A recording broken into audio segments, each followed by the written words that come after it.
بسم اللہ الرحمن الرحیم۔ السلام علیکم۔ میرا نام اقصیٰ زبیر ہے اور اس وقت کینیڈا میں بطور کینیڈین شہری رہ رہی ہوں۔ مجھے کینیڈا میں رہتے ہوئے 13 سال ہو گئے ہیں۔ ان 13 سالوں میں شاید ہی میں نے کبھی کوئی دکھ دیکھا ہو، مگر آج سے 15 سال پہلے میری زندگی میں کچھ ایسے حالات پیش آئے جن کی مجرم میں خود کو سمجھتی ہوں، مگر اس کی سزا میری فیملی کو ملی۔ پاکستان میں میرا تعلق ضلع جہلم کے ایک گاؤں سے ہے، مگر میرے باپ کا لاہور میں امپورٹ ایکسپورٹ کا کاروبار تھا، اس لیے ہم لاہور کے ایک پوش ایریا میں رہائش پذیر تھے۔ میرے والدین انتہائی متقی اور پرہیزگار تھے۔ ہم صرف 2 ہی بہن بھائی تھے۔ گھر میں لاڈلے ہونے کے باوجود ہمیں مذہبی اور دنیاوی تعلیم اور کاموں میں غفلت پر ڈانٹ یا سزا ضرور ملتی تھی۔ مجھے نہیں لگتا کہ ہمارے والدین نے ہماری تربیت میں کوئی کمی چھوڑی تھی۔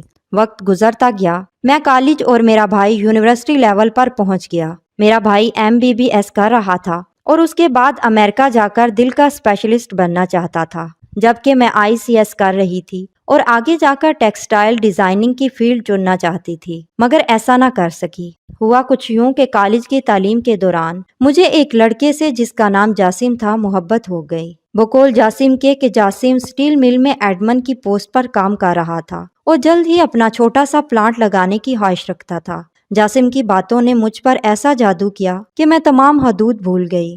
پتہ نہیں کیسے، مگر نہ مجھے میرے والدین کی عزت کا خیال آیا اور نہ ہی میرے مذہب اور شریعت کا۔ میں نے جاسم سے ناجائز جسمانی تعلقات قائم کر لیے تھے۔ جاسم اکثر مجھے نیٹ کیفے میں بلا کر ملا کرتا تھا اور اپنی ہوس مٹایا کرتا تھا۔ نیٹ کیفے کا مالک جاسم کا دوست تھا۔ اس نے نیٹ کیفے میں CCTV کیمرہ لگا رکھا تھا۔ اس کیمرے میں میرا ہر عمل ریکارڈ ہو رہا تھا، جو کہ مجھے معلوم نہیں تھا، مگر ہوتا تو بھی شاید میں یہ کر گزرتی، کیونکہ جب میں اللہ کے حکم کو نظر انداز کر چکی تھی، جب شریعت کو بھول چکی تھی، جب والدین کی عزت مٹی میں ملا چکی تھی، جب اپنی مرضی سے اپنی عزت کا جنازہ نکال چکی تھی، تو پھر شاید وہ CCTV کیمرہ بھی مجھے اس عمل سے روک نہ سکتا۔ خیر، میرا اور جاسم کا تعلق تقریباً 1 سال تک رہا۔ 1 سال کے بعد جاسم نے ویڈیوز کے نام پر بلیک میل کر کے مجھ سے پیسے مانگنا شروع کر دیے۔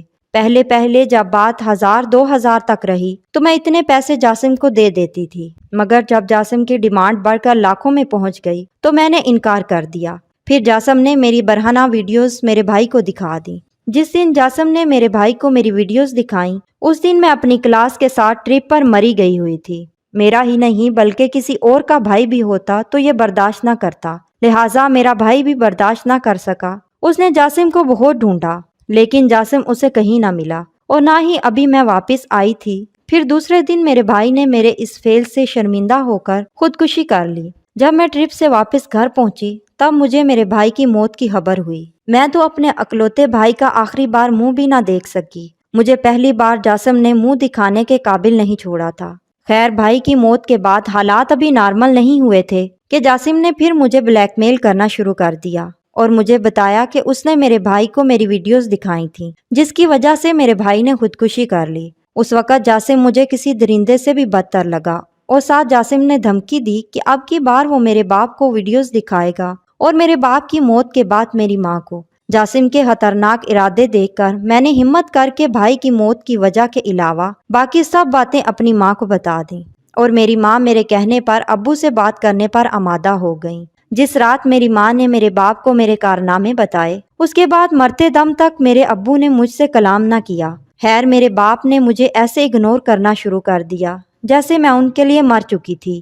پھر میں نے نیٹ کیفے والے لڑکے کو گرفتار کروا کر جاسم کا پتہ لگایا اور اس سے ساری ویڈیوز جس میں میرے سوا اور بھی بہت سی لڑکیوں کی ویڈیوز تھیں ان کو ڈیلیٹ کروایا اور اسے اچھی طرح پولیس سے نصیحت کروائی۔ میری پڑھائی چھڑوا کر میرے باپ نے میرا نکاح اپنے ایک دوست کے بیٹے سے کر دیا۔ میرے باپ نے نکاح پر بھی مجھ سے کوئی بات نہ کی، یہاں تک کہ رخصتی کے وقت میں نے باپ کے پاؤں پڑنا چاہا لیکن انہوں نے جھٹک دیا اور میری ماں نے مجھے سینے سے لگا کر رخصت کر دیا۔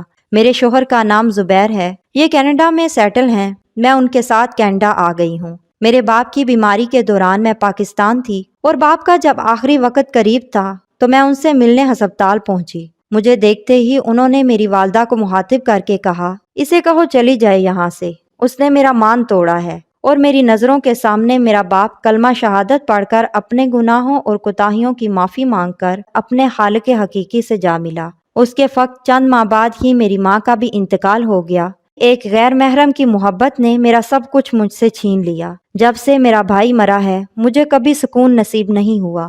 آج بھی اللہ سے اپنے گناہوں کی معافی مانگتی ہوں، مگر اب پتہ نہیں کیوں لاکھوں کوششوں کے باوجود بھی میرا دل مطمئن نہیں ہوتا۔ میں اس بات سے متفق ہوں کہ غیر محرم کی محبت عذاب ہے، اس لیے میری تمام بہنوں سے یہی گزارش ہے کہ ایسے کام کرنے سے پہلے اپنے ماں باپ اور بہن بھائیوں کا سوچ لیا کریں، جن کی زندگی آپ کی وجہ سے عذاب بن کر رہ جاتی ہے۔ اللہ پاک ہم سب کا حامی و ناصر ہو، آمین۔